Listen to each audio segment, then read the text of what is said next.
Here you go. Cheap fake. Any unedited video of Joe Biden's cognitive decline that the Biden administration does not want you to see. This is a meme that's going around. It tells you what the new noun of the moment is. Cheap fake, just exactly what it is. And look, I think that KJP is ready, willing, and able to basically tell you, you didn't see what you thought you saw at that debate if he has a bad performance, right? Here's KJP doubling down on the whole fake thing, trying to allege that all these videos that we see of Joe Biden in rather vulnerable states, one after another, they're not real. They're not real. It's not what you really think.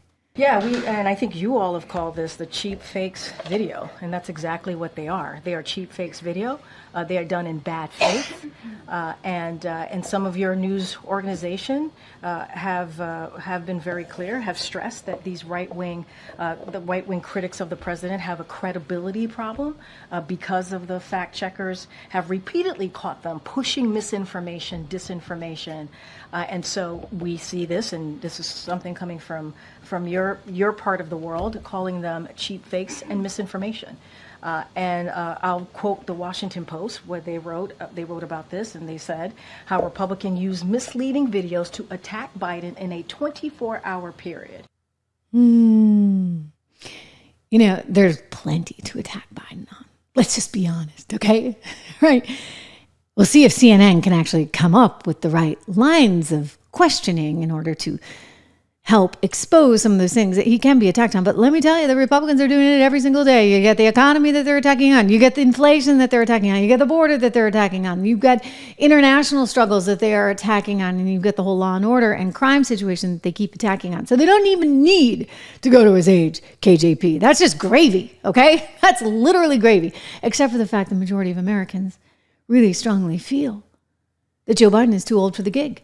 81 years old, and this is not a young 81. This is what you call a very feeble, very old 81. And the reason those videos are so concerning is because, and you guys have seen him, I've played him over and over again, he just doesn't seem as though he's in the right state. He's looking dazed and confused. It's like the lights are blinding and the reporter questions are intimidating and the crowd isn't, he can't dance. Okay, so what? He can't dance. But it's the fact that he's just looking off, staring into space, that I think is the real concern there.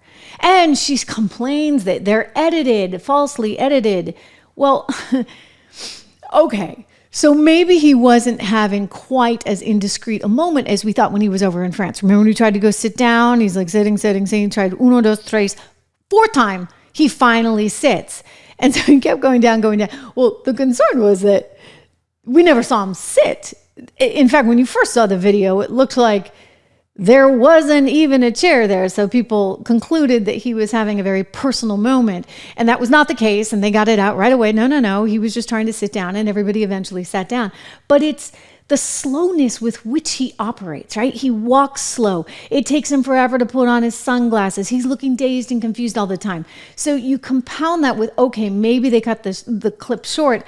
But if he was like Sarkozy up there, Macron up there, if he was like the Prime Minister of Italy up there, Meloni, if he was like anyone else on stage with him, his wife even, then nobody would actually come to those conclusions. Nobody would be so suspicious about his ability to do the job. But the fact that he looks so darn feeble, well, that's what plays into it. That's exactly what people are concerned about. And you know what? They should be concerned.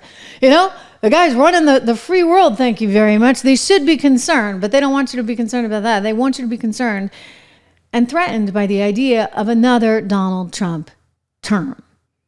New today, we have learned the Biden campaign is putting some $50 million into an ad campaign to really circulate this idea that Trump has bad character and he is a convict, like a convicted felon, I should say. Convicted felon. That's, in fact, what Alex Soros, son of George, recommended y'all call him. He actually said members of the media, etc., should only call him one thing going forward. Just refer to him as a convicted felon.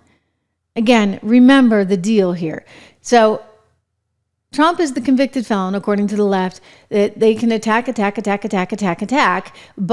is the like son of God, right? Like he's the be all end all, despite the fact that he is so weak and so frail and so bad on every policy front. You're not allowed to go there. And if you do, oh, well, they're going to call you out as just sort of circulating in what they call cheap fakes. I don't like that because I don't like seeing the president on the ground like that. It actually does upset me. And you don't see me actually showing a lot of video of him falling on the plane or at the Air Force Academy graduation, because I don't like seeing that. And I don't think it looks good on the world stage. And I think it makes us look weak. But I also don't like this idea that they're just going to go, it's good versus evil. Hey, we did this last time around, did we not? And we landed with Biden. So in 2020, all they did was say, it's really simple. You got the good guy and the bad guy. Well, people have had the so-called good guy, I say that in quotations, for nearly 4 years now. And they've realized that, you know what? It may not just all be about character and character only. It may be about something more than that. Might policy actually matter? I think it does. I think it does a lot. And so this debate in some ways is going to be pretty darn telling, because Biden, his favorite topics are abortion, which, by the way, the president would have nothing to do with anymore, right? Because it's a federally, it got kicked, forgive me, back to the state. So it's no longer part of the federal government's purview. So, you know, why are we talking about that? That's a state issue. You go deal with that in the states now.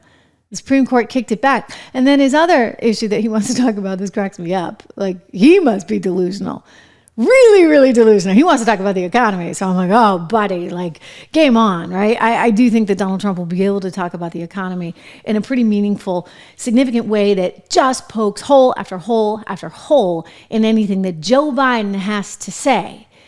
But all that said, remember, you're not allowed to think that. You're not allowed to think that Joe Biden is responsible for inflation. That's just cheap, fake kind of stuff, right? Cheap, fake kind of stuff. You have to go back to the well and just say, this is a guy who's a convicted felon.